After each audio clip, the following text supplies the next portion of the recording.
Tous, bienvenue dans cette session HubSpot Service Ops. On va juste attendre peut-être 1 ou 2 minutes que tout le monde puisse nous rejoindre. Je vois que des participants sont encore en train de se connecter. Bonjour à tous.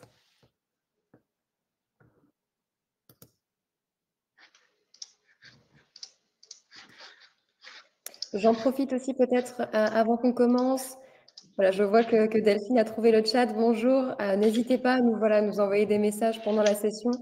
S'il y a des questions, on essaye d'y répondre au fil de l'eau. Si on a trop de questions ou potentiellement pas le temps d'y répondre, on pourra les regarder et vous envoyer une réponse après le webinaire.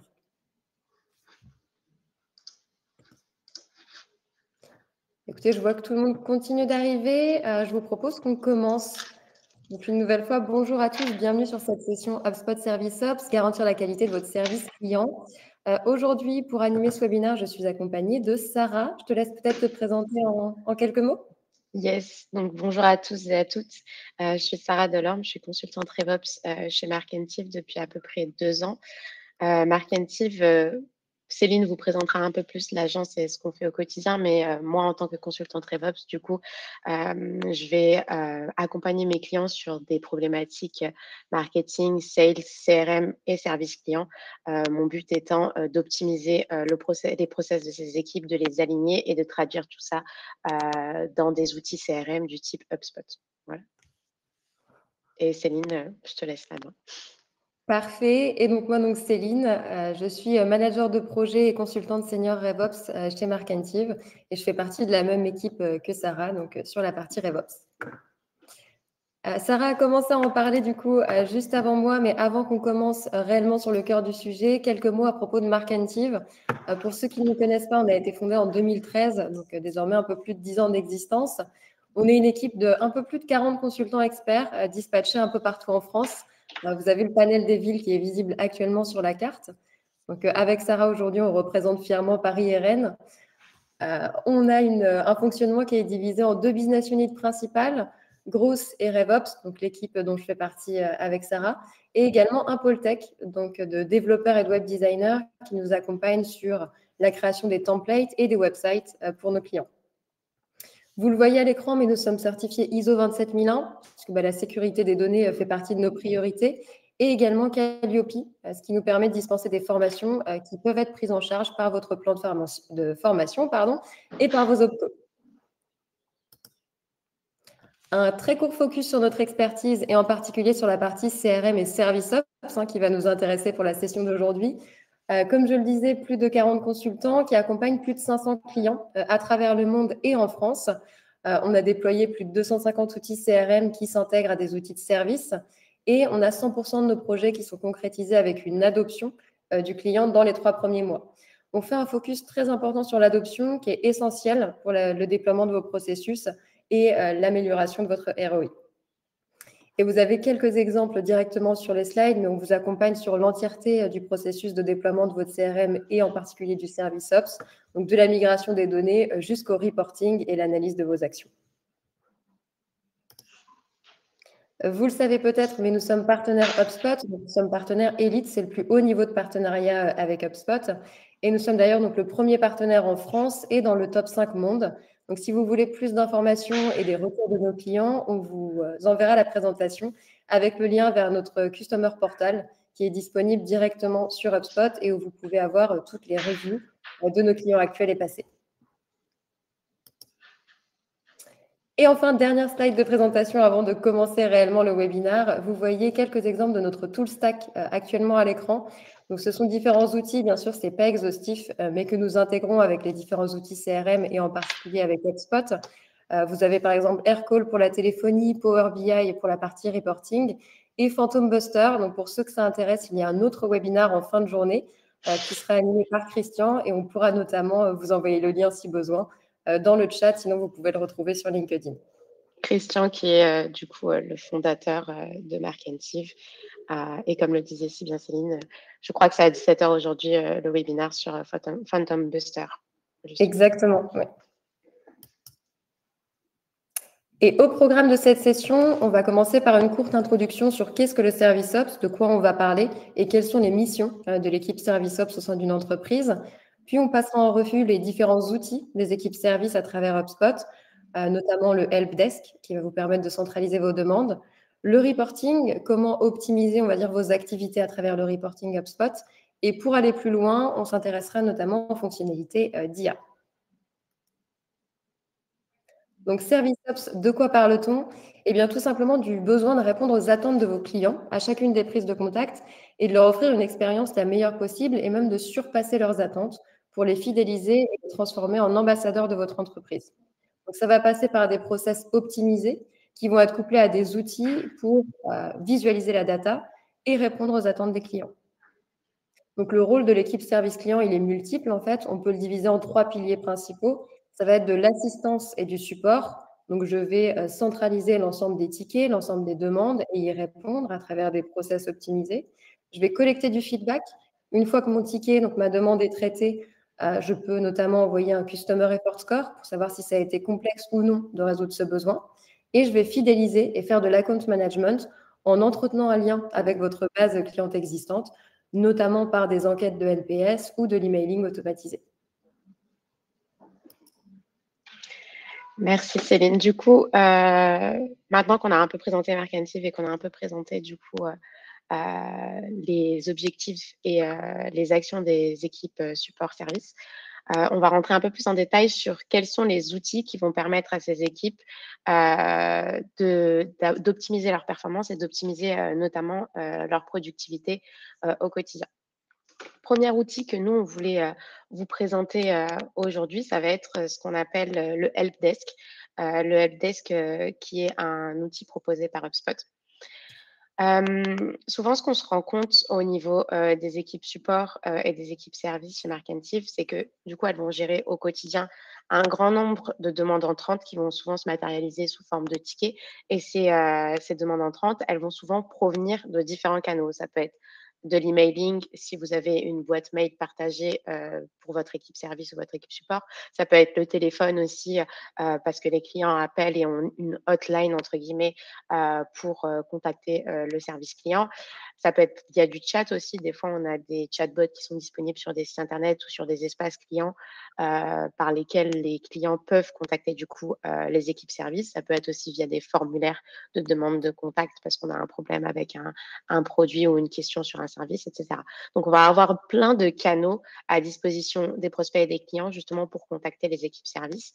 Et cette multiplicité des canaux, ça peut rendre parfois la gestion des tickets un peu fastidieuse pour les équipes service. C'est-à-dire que si on reçoit un appel téléphonique d'un client, on ne va pas forcément saisir un ticket, ou si on reçoit un email, on ne va pas forcément créer un ticket, etc.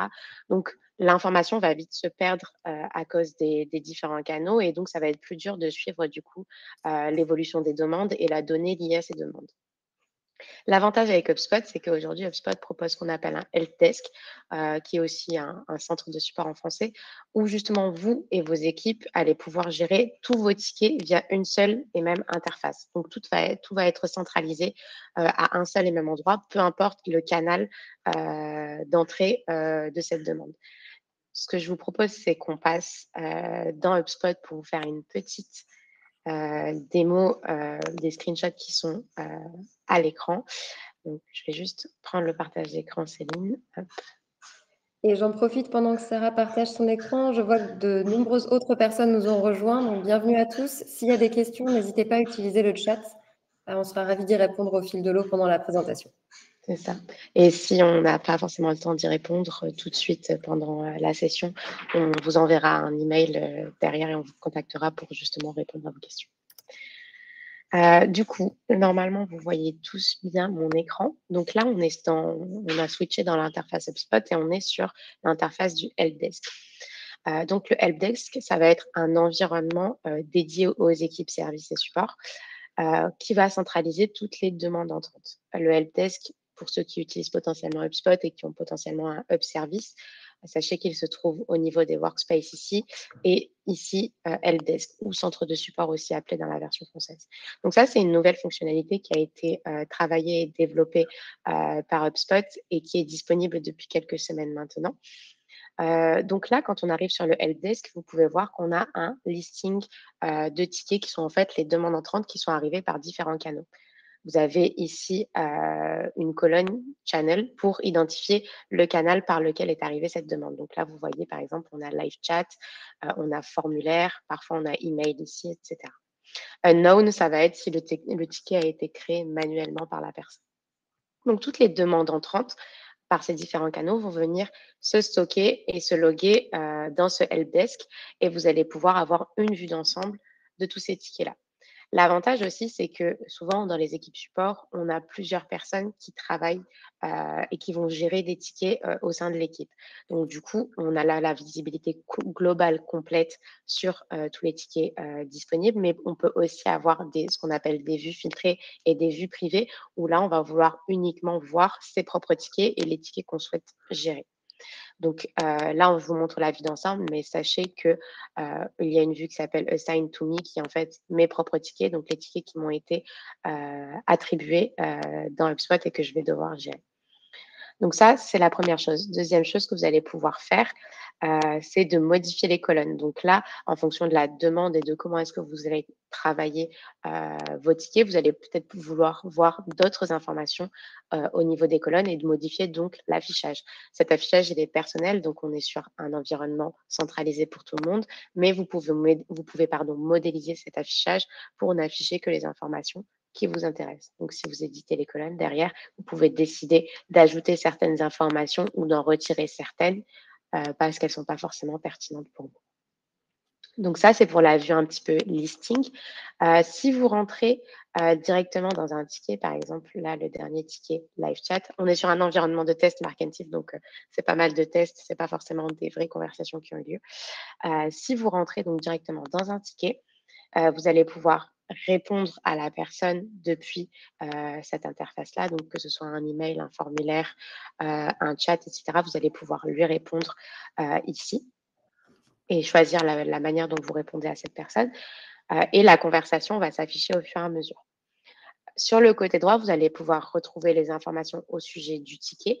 Et si le contact est déjà connu en base, est déjà connu dans HubSpot, vous allez avoir les informations au sujet de ce contact, potentiellement l'entreprise pour laquelle il travaille, s'il y a d'autres transactions commerciales qui lui sont rattachées, d'autres tickets, etc.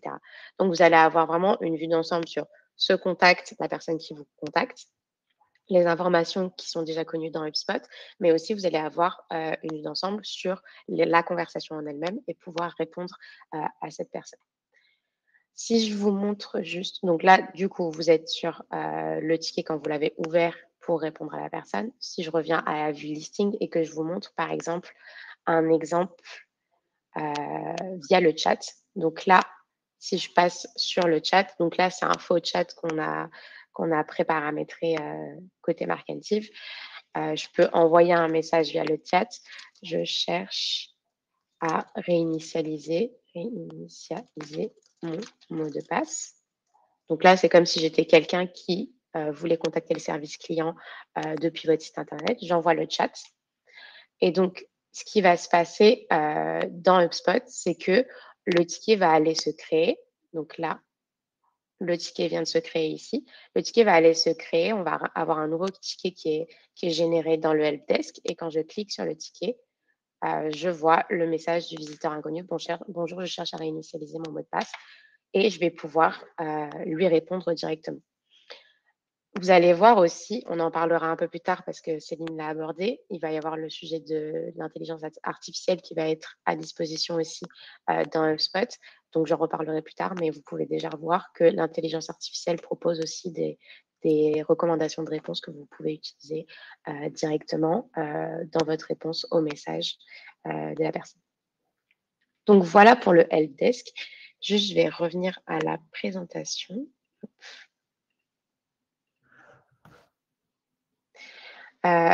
Donc ça, je voulais expliquer une vue globale en liste et une vue détaillée de chaque conversation.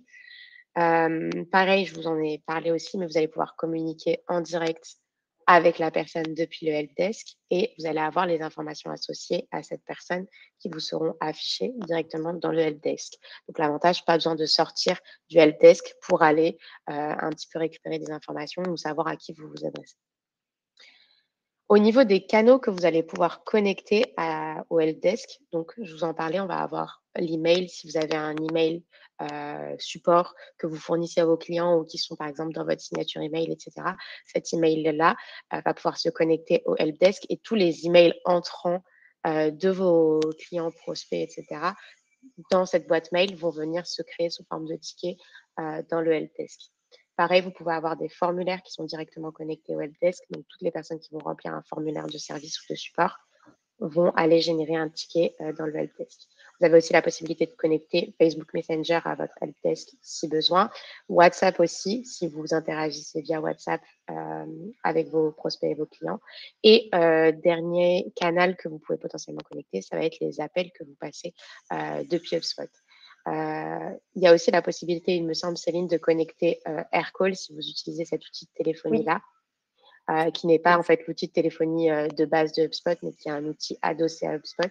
Si vous utilisez AirCall, par exemple, vous pouvez aussi décider de créer des tickets via AirCall quand vous recevez un appel de quelqu'un et que ça va aller se loguer dans le helpdesk. Donc voilà. En fait, juste pour donner un tout petit peu plus de contexte sur la partie AirCall, effectivement, c'est une possibilité. Donc AirCall, pour ceux qui ne connaissent pas, c'est un outil tiers pour gérer la partie téléphonie. Il y a une intégration qui est native avec HubSpot, donc directement depuis l'outil AirCall, et vous avez la possibilité d'avoir une certaine granularité, c'est que je peux choisir de créer un ticket sur le helpdesk si j'ai un appel qui a été reçu, si j'ai un appel qui a été décroché donc par mon équipe, si j'ai eu un message vocal ou même si j'ai juste eu en fait une tentative d'appel. Donc, en fonction de votre niveau de service auprès de vos clients, vous pouvez par exemple vous dire si j'ai eu un appel manqué, je rappelle automatiquement cette personne. C'est le cas de certains clients qu'on accompagne. Je vois qu'on a plusieurs questions dans le chat. On va continuer d'avancer sur les slides, mais on pourra y répondre aussi tout à l'heure. Pour les appels Skype, je ne suis pas encore certaine. Je crois qu'il n'y a pas d'intégration native avec Skype à vérifier, mais on pourra se renseigner. Et pour Ringover, ça pareil, on va se renseigner. On reviendra vers vous par mail. Sauf si pour Céline, Ringover, pour Ringover, il me semble qu'il y a une intégration native également. Du coup, on reviendra vers vous par mail à ce sujet-là. Vous dites qu'un appel reçu avec AirCall peut créer un ticket. On n'a pas besoin d'un email pour créer un contact. Pas nécessairement. Du coup, effectivement, il y a une question dans le chat qui nous demande, parce que le chat n'est pas visible pour tous, il me semble. Si on a un appel AirCall, est-ce qu'on peut quand même créer un ticket même sans email? Oui. C'est le cas, encore une fois, de certains clients qu'on accompagne. Même si vous n'avez pas l'email, rien ne vous empêche de rappeler cette personne, du coup, avec le numéro qui a été associé à l'appel. Et encore une fois, via la synchronisation, si la personne existe et que vous avez la data collectée dans HubSpot, donc vous avez déjà le numéro de téléphone au bon format, l'association se fera automatiquement. Donc, vous aurez l'email qui était déjà existant dans la fiche. Je vous propose que, s'il n'y a pas plus de questions, qu'on avance. Du coup, juste pour résumer au sujet du helpdesk. Donc, le helpdesk va pouvoir vous permettre de travailler d'un seul et même endroit et d'apporter des réponses rapidement, comme je vous l'ai expliqué, peu importe le canal d'entrée de la demande, tant qu'il est connectable au helpdesk. Vous aurez cette vision centralisée, vous pourrez communiquer facilement avec vos prospects, avec vos clients. Et même si c'est une interface centralisée, comme je vous l'ai montré, vous pouvez personnaliser votre espace de travail et cette interface en fonction de vos besoins. Et vous aurez la possibilité aussi d'automatiser certaines tâches en lien avec la gestion de la demande, par exemple, envoyer des questionnaires de satisfaction depuis le helpdesk, par exemple. Céline, je te laisse la main sur le portail. Exactement. Donc, on a parlé déjà des différents leviers pour créer des tickets, on va dire les différents canaux sur lesquels vous allez pouvoir recevoir des demandes. Sachez que vous allez aussi pouvoir permettre à vos clients de visualiser ces différentes demandes et où est-ce qu'elles en sont dans leur process de résolution. Donc, pour ce faire, HubSpot vous propose ce qu'on appelle le portail client. C'est une plateforme en ligne, en fait, où vous allez pouvoir avoir le contrôle des communications qui sont échangées entre votre client et l'entreprise, donc globalement de l'ensemble des tickets. Vous pouvez le partager directement sur votre base de connaissances. Sarah en reparlera juste après. Donc, sans spoiler cette partie, vous allez pouvoir donner des éléments de réponse sur la base de connaissances et les personnes vont pouvoir ouvrir de nouveaux tickets s'ils ne trouvent pas leur réponse sur cette plateforme. Ils pourront aussi accéder à cet espace où globalement, de leur côté, ils se connectent avec un login mot de passe Ils peuvent ouvrir de nouveaux tickets, mais aussi et surtout répondre aux tickets existants. De votre côté, bien entendu, vous n'êtes pas obligé de tout mettre en visualisation partagée. Vous pouvez décider de ne permettre aux clients de ne visualiser que les tickets qui sont en certaines étapes. Par exemple, uniquement les tickets ouverts ou uniquement les tickets qui ont déjà été pris en charge par votre équipe. Vous pouvez définir aussi la méthode d'accès. Est-ce que c'est un accès libre? Tout le monde peut se connecter à cette plateforme, ou est-ce que c'est uniquement sur inscription et vous ne l'envoyez qu'à un certain listing de clients? Vous pouvez personnaliser, comme je le disais, les différents tickets qui vont être visualisés, les propriétés de ces tickets. Encore une fois, l'idée, c'est pas de donner accès à tout, mais uniquement aux informations utiles, donc les réponses de votre équipe, le statut de traitement, etc. Et bien entendu, gérer le branding. Donc, vous avez un mini test visible à l'écran avec le logo Markentive pour la création de tickets sur l'instance training qu'on a vu tout à l'heure.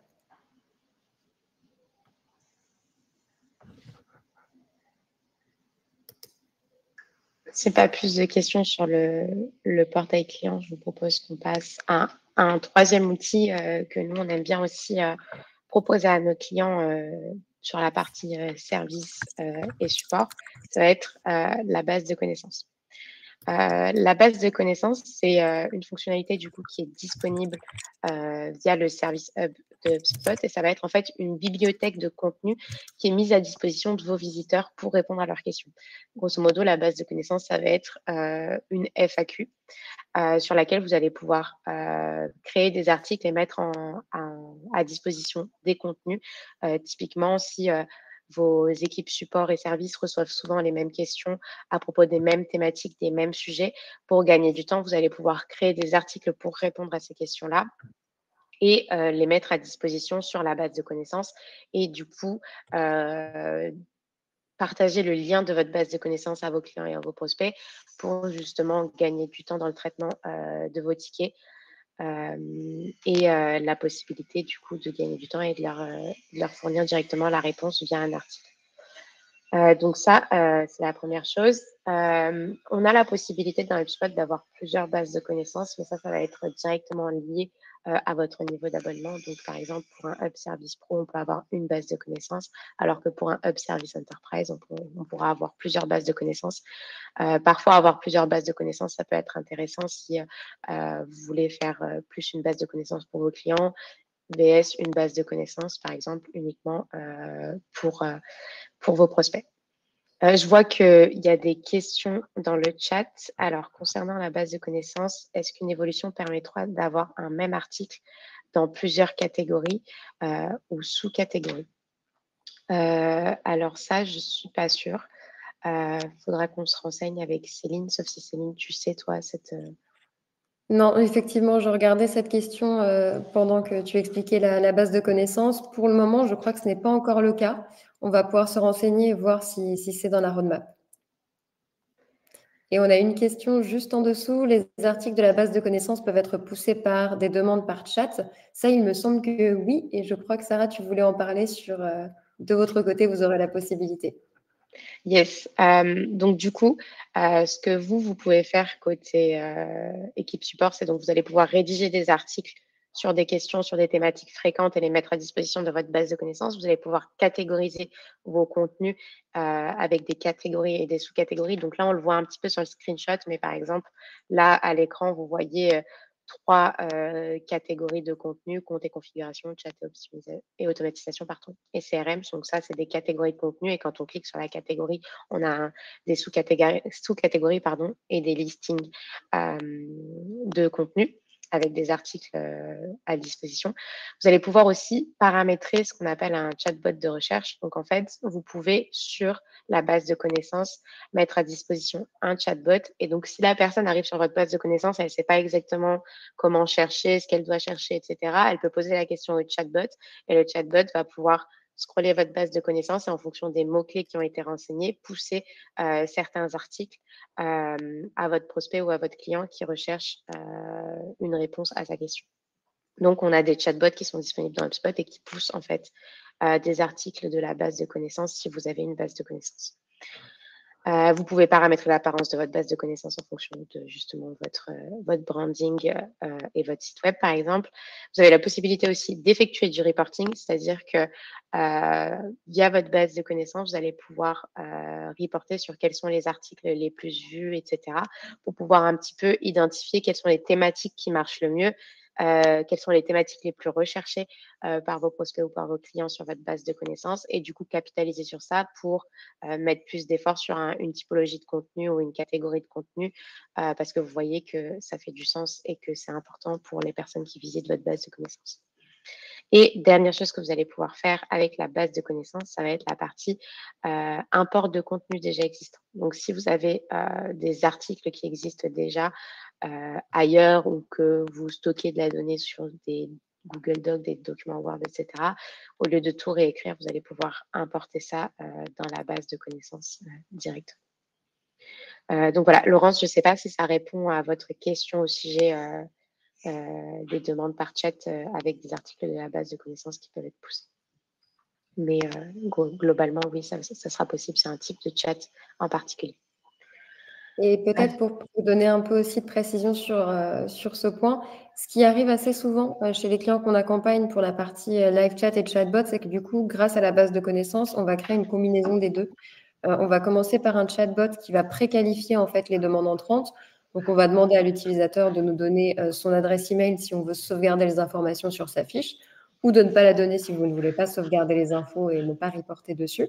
Les deux choix sont possibles. Et ensuite, on va avoir une série de questions automatisées, donc la partie bot. En fonction des réponses, on pourra pousser des articles de base de connaissances, rediriger vers des pages de site web, par exemple pour un oubli de mot de passe ou autre. Et si on voit que la demande n'existe pas encore, on peut aussi pousser vers du live chat. Donc, on va vraiment utiliser les deux outils pour optimiser l'expérience du client. C'est ça, oui, je ne l'ai pas précisé, mais du coup, on peut avoir ce chat bot de la base de connaissances directement sur votre base de connaissances qui, lui, va un petit peu faire le travail à la place de votre visiteur et chercher des articles à la place de votre visiteur pour lui pousser les bons articles. Et à côté de ça, comme l'expliquait Céline, si demain sur votre site web, vous avez un chatbot et que vos visiteurs utilisent ce chatbot, en fonction de leurs réponses, vous pouvez affiner et pousser des articles de la base de connaissances plutôt que d'aller solliciter des équipes support pour qu'elles répondent en live à ces questions alors que la réponse est disponible dans la base de connaissances. Merci du coup Céline pour cette Avec plaisir. Si pas plus de questions sur la base de connaissances, je vous propose qu'on passe à l'outil suivant. Donc, ça va être les outils de satisfaction client dans HubSpot. Donc, le schéma qu'on vous a montré un petit peu plus, tout à l'heure, c'était au niveau du helpdesk, avec toutes les différentes sources de demandes entrantes que vous allez avoir, donc chat, email, etc. Derrière, la prise en charge potentielle des tickets par les équipes services et support. Une fois que cette prise en charge a été faite, on va vouloir clôturer la demande et potentiellement récolter du feedback. Donc, pourquoi récolter du feedback et pourquoi, du coup, insuffler une culture de la satisfaction client au sein de vos équipes service support? Dans un premier temps, parce que récolter le feedback, ça va vous permettre d'améliorer évidemment la qualité de vos services. Donc, les commentaires que les clients vous font, les retours que les clients vous font vont vous permettre d'identifier en fait les points faibles et les domaines entre guillemets à améliorer dans votre service. Si la gestion des demandes est trop lente ou ce genre de choses. Donc, ces retours clients vont vous permettre, vous, d'optimiser vos process et votre manière de gérer les demandes. Ça, c'est la première chose. Deuxième chose, ça va vous permettre d'améliorer la satisfaction et la fidélisation des clients. Donc, au fur et à mesure, au plus vous montrez que les avis de vos clients sont importants, au mieux ça va être. Et donc, du coup, au mieux vos clients vont penser que c'est important pour vous et ça va augmenter leur satisfaction et leur fidélité. Troisième point, ça va être l'innovation et le développement de nouveaux produits et services. La récolte de feedback, ça ne va pas que servir pour les équipes services ou les équipes support, mais ça peut servir à la fois pour les équipes produits, les équipes sales, les équipes marketing. C'est-à-dire que les retours de vos clients vont pouvoir peut-être ouvrir des pistes de développement et d'innovation sur vos produits et sur vos services. Souvent, quand on utilise un outil et qu'on a une fonctionnalité qui nous manque ou qu'on aimerait bien qu'elle soit développée, au moment où on fait ce retour-là aux équipes support, derrière, ça peut ouvrir des discussions dans les équipes produits, dans les équipes marketing pour justement mieux répondre aux besoins des clients et aller développer des nouvelles fonctionnalités, par exemple. Et dernière chose importante que va permettre la récolte du feedback, c'est évaluer bien évidemment la performance de vos employés au sein des équipes support. Donc, le feedback de vos clients peut être un indicateur de la performance de vos équipes.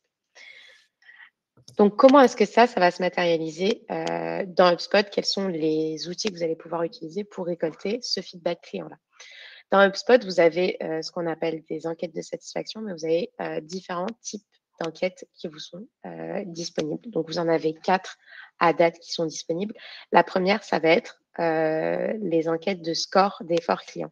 Donc, les enquêtes de score d'effort client, ça va vous permettre d'évaluer l'expérience qu'a eu un prospect ou un client avec l'un de vos représentants de service. Donc, de donner une note à cette personne-là de 1 à 7, par exemple. Donc, ça, c'est la première typologie d'enquête qui sera disponible. La deuxième enquête qui sera disponible, ce sera l'enquête de satisfaction client. Donc là, ça va être vraiment recueillir des informations sur l'expérience d'un client au global. Donc là, c'est matérialisé plus par des emojis plus ou moins contents.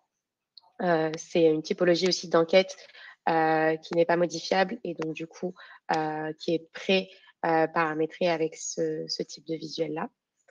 Troisième typologie d'enquête qui est assez connue aussi, c'est les enquêtes de NPS, donc de fidélisation de la clientèle. Là, vous allez pouvoir évaluer la probabilité que vos clients vous recommandent auprès d'un ami, auprès d'un collègue, auprès d'une autre entreprise. Donc, à quel point ils seraient enclins à vous recommander auprès de quelqu'un d'autre. Troisième typologie d'enquête. Et dernière typologie d'enquête, ça va être les enquêtes personnalisées dans HubSpot qui sont en fait des enquêtes que vous créez de toutes pièces parce que comme vous l'aurez compris, les 3 premières sont des templates d'enquêtes spécifiques que vous ne pouvez pas forcément modifier. Mais il y a une 4e typologie d'enquête qui est l'enquête personnalisée et qui là va mélanger en fait différents types de questions. Et là, vous allez pouvoir pousser vraiment votre demande et vos questions pour personnaliser davantage les enquêtes de feedback. Donc, ça pourra mélanger à la fois de la satisfaction client, à la fois du NPS, etc., avec des questions aussi plus poussées pour récolter du feedback plus poussé. On n'a pas posé la question, mais oui, pardon. Juste une petite précision sur la partie NPS, parce qu'on a très souvent la question, donc je vois qu'elle n'est pas encore tombée dans le chat, mais ça pourrait arriver. Sur la phrase, en fait, que vous voyez directement, donc sur la 3e enquête, fidélisation de la clientèle ou Net Promoter Score, c'est une phrase qui est un standard international, donc celle-ci, vous ne pouvez pas la changer dans ce type d'enquête. Si vous voulez la modifier et utiliser un autre wording, il faudra passer sur l'enquête personnalisée. Donc, c'est la seule chose que vous ne pourrez pas paramétrer sur cette enquête-là, c'est modifier le wording de la phrase. Je ne sais pas si vous avez l'habitude d'utiliser ces typologies d'enquête-là de votre côté, mais nous, ça nous intéresse de savoir un petit peu si de votre côté, tout ce qui est feedback client, c'est quelque chose que vous faites et si oui, quelles sont les typologies d'enquête que vous allez mettre en place pour justement récolter ce feedback client. On vous a préparé un petit pôle, un petit sondage pour justement voir quelle typologie d'enquête vous utilisez vous au quotidien. Donc normalement, vous pouvez juste cliquer directement dans la colonne qui s'affiche, donc sur l'onglet Pools, pour nous envoyer votre réponse. Et autre élément aussi qu'on n'a pas abordé, mais pour vous donner un petit peu d'exemples concrets, sur la visualisation de ces différentes enquêtes, en fait. Le score d'effort client, typiquement, c'est quelque chose qui va être envoyé en général par email à la résolution d'un ticket. La satisfaction, ça peut être mis en place aussi sur une page web pour évaluer l'expérience du client avec la navigation. Donc, bien entendu, on verra juste après sur l'autre slide avec Sarah les différents moyens d'envoi pour vous donner un peu une visu de comment on les envoie d'habitude. Le NPS, en général, c'est de l'emailing aussi, qu'on envoie 1 à 2 fois par an. Et l'enquête personnalisée, le plus souvent aussi, c'est de l'emailing. Je vois que c'est assez homogène au niveau des typologies d'enquête.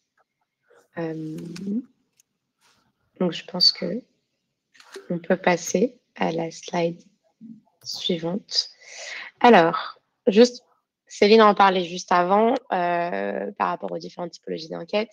Dans HubSpot, vous allez avoir différentes méthodes d'envoi en fonction de quelle typologie d'enquête vous créez et où est-ce qu'elle est disponible. Donc, vous allez pouvoir dans HubSpot les envoyer par email. Typiquement, le score d'effort client, vous pouvez l'envoyer par email à la suite d'une résolution de ticket, par exemple. Ou sinon, vous avez la possibilité d'afficher une enquête sur une page web de votre site, par exemple, comme l'expliquait Céline juste avant. Par rapport aussi aux différentes enquêtes, vous allez pouvoir avoir des automatisations, mettre en place des automatisations suite à une soumission. Donc, typiquement, par exemple, le NPS. Le NPS, donc, comme vous l'avez compris, on peut noter à quel point on recommanderait, par exemple, l'entreprise auprès d'autres personnes. Si les notes sont assez faibles et que le NPS est assez faible, on peut, par exemple, déclencher des automatisations qui disent, par exemple, notifie le propriétaire de ce contact, le commercial en charge de ce contact, parce qu'il a l'air pas satisfait des différents services qu'on lui a proposé. Et donc, du coup, peut-être rentrer en contact assez rapidement pour voir qu'est-ce qui fait qu'il est insatisfait de nos services ou de nos produits. Donc, vraiment, avoir une prise en charge rapide quand vous identifiez qu'il y a des alertes ou des personnes qui ne sont pas satisfaites de ce que vous proposez en tant qu'entreprise ou de vos services et de vos produits.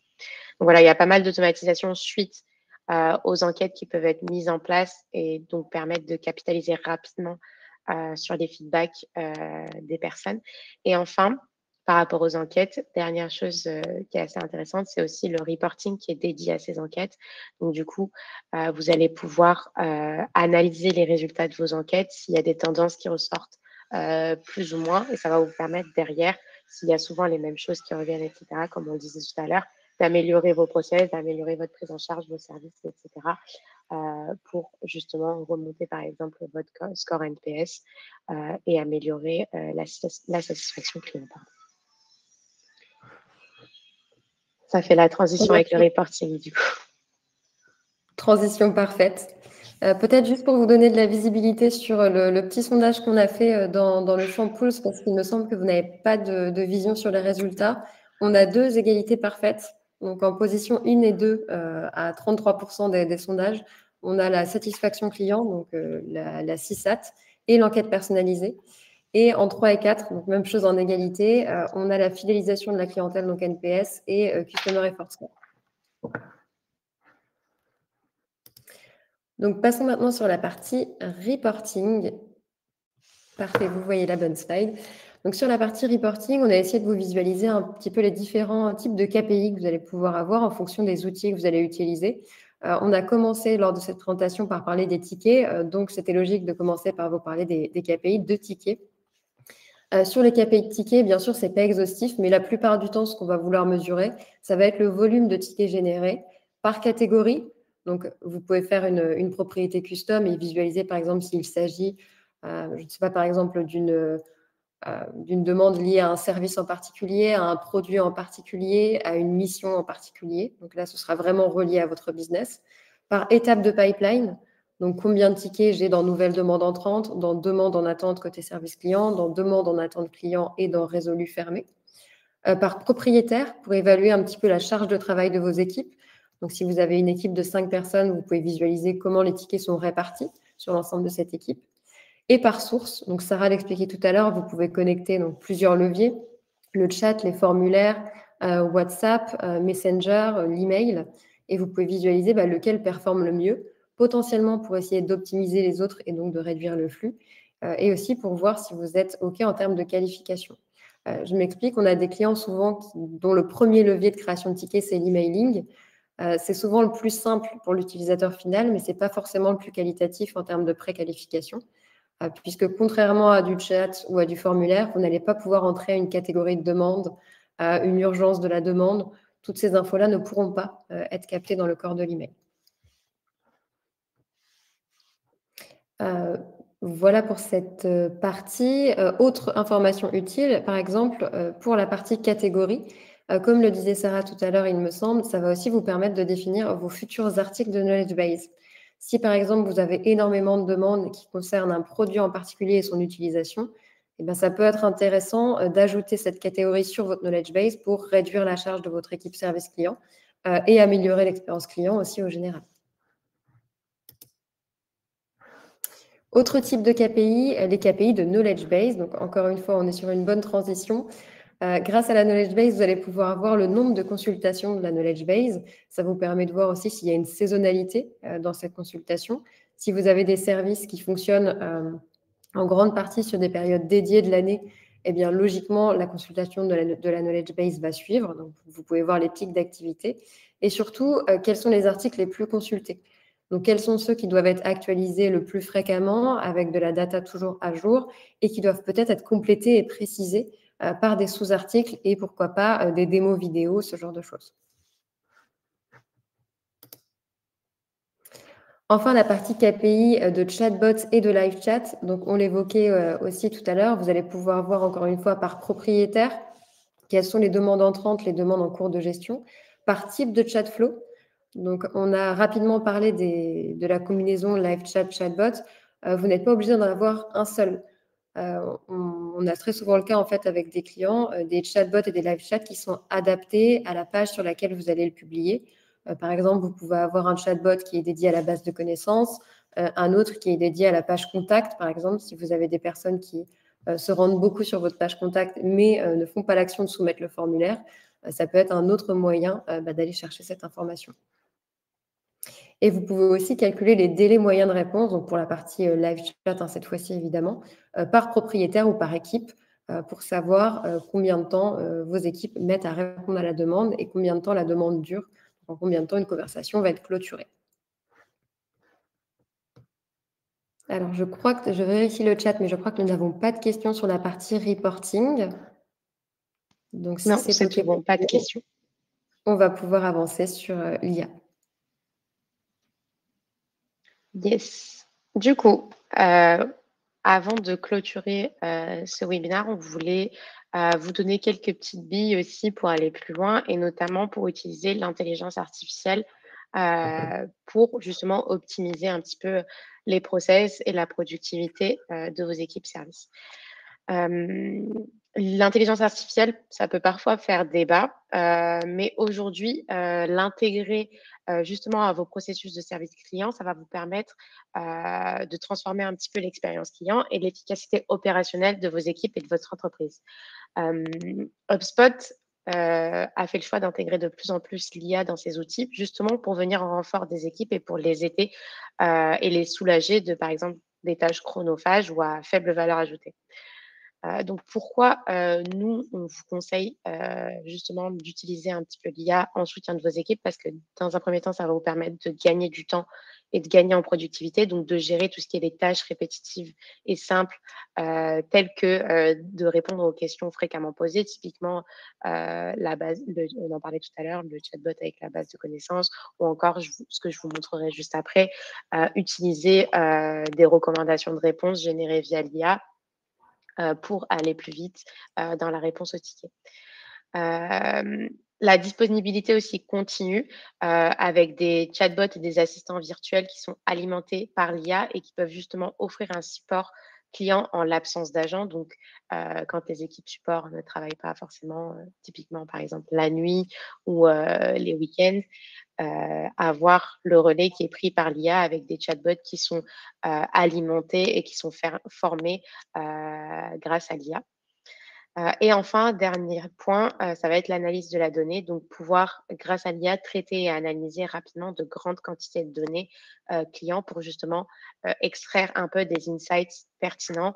Quand on a beaucoup de feedback client, on n'a pas forcément, le temps de tout éplucher, et donc du coup, ressortir certaines tendances qui reviennent, régulièrement grâce à l'IA, qui va pouvoir traiter, cette partie-là.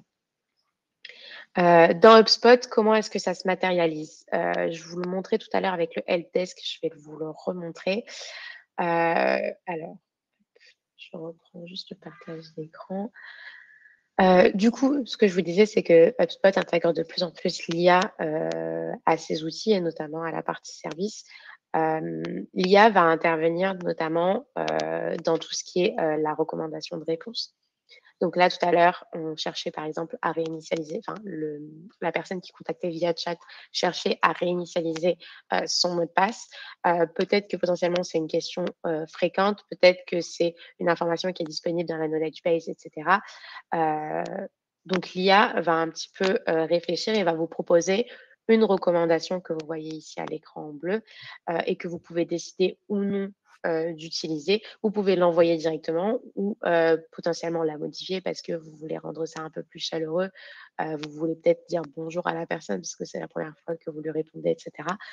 Donc, vous avez la possibilité de modifier tout ça. Donc ça, c'est une première possibilité d'utilisation avec l'IA. Vous avez aussi la possibilité avec l'IA. Donc là, vous avez un petit bouton jaune qui s'appelle assistant IA.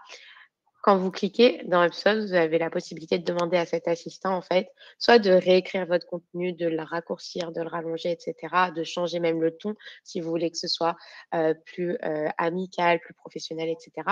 Vous allez pouvoir demander à l'IA de vous aider à reformuler du contenu ou à rajouter des informations, à en enlever, etc. Et ça, c'est quelque chose qui va vous permettre de gagner pas mal de temps dans votre gestion des tickets. Donc ça, c'est des petites fonctionnalités qui vont être intéressantes dans HubSpot pour utiliser l'IA. Et dernière chose qu'on voulait vous montrer, donc si je retourne dans la presse, hop.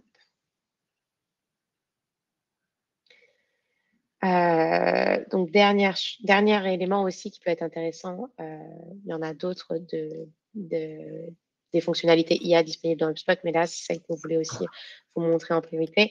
Ça va être l'agent virtuel. Donc, vous allez pouvoir aussi créer des chats basés sur l'IA, donc comme je vous en parlais juste avant, et former un petit peu ces chats avec l'IA pour qu'ils puissent, en votre absence, répondre à certaines questions et à certaines demandes de vos clients ou de vos prospects via chat. Donc ça, c'est une fonctionnalité qui est sortie récemment aussi, la partie chat alimentée via l'IA. Et donc, du coup, c'est à vous d'entraîner votre chat pour qu'il puisse répondre à un maximum de questions. Sachant que, du coup, si il n'a pas la réponse, on pourra après gérer ça avec un vrai agent humain et prendre en charge cette demande directement. Donc voilà. Je ne sais pas si Céline, tu voulais aborder d'autres fonctionnalités d'IA. Non, je pense que c'était plutôt exhaustif. Encore une fois, s'il y a des questions, n'hésitez pas dans le chat. Sachant que l'IA dans HubSpot aujourd'hui s'intègre un peu dans pas mal de fonctionnalités. Des fois, on ne le sait même pas, on ne le remarque même pas, mais souvent, que ce soit d'un point de vue marketing, que ce soit d'un point de vue sales, que ce soit d'un point de vue customer service, vous allez avoir des petites fonctionnalités qui vont pouvoir vous faciliter le quotidien. Si pas plus de questions, on va pouvoir boucler ce webinaire. On vous a mis des contenus qui pourraient vous intéresser, notamment liés à tout ce qui est service ops, service client, gestion de la relation client avec HubSpot. Donc, typiquement, un cahier des charges, si demain vous avez un projet de service client à mener en interne avec des outils à déployer, on vous a mis à disposition un cahier des charges avec les grands jalons, les grandes étapes que vous pouvez suivre. Deuxième ressource qu'on vous a mis, c'est notre offre de support Service Ops. Donc, chez Markentive, on accompagne aussi nos clients sur la mise en place d'outils de services pour leurs équipes et donc, du coup, optimiser leurs process et sécuriser l'adoption autour de ces outils-là. Et enfin, on vous a mis un replay de webinaire aussi qui est dédié au service client et qui est en partenariat avec Aircall. Donc, si vous voulez voir le replay de ce webinaire, il est à votre disposition aussi si vous êtes des utilisateurs d'Aircall ou que vous vous posez la question de quel outil de téléphonie intégrer à votre outil de service client. Si vous n'avez pas plus de questions, je pense qu'on va pouvoir terminer ce webinaire. Vous pouvez toujours nous contacter par email si vous avez des questions. Et pour tout ce qui est les intégrations Skype et Ringover, on va se renseigner de notre côté. Et je crois que c'était Laurence et Christelle. On reviendra vers vous par mail sans tarder. Merci beaucoup pour votre attention et pour vos questions. Et on se tient à disposition s'il y a plus de questions. Excellente journée. Au revoir. Au revoir.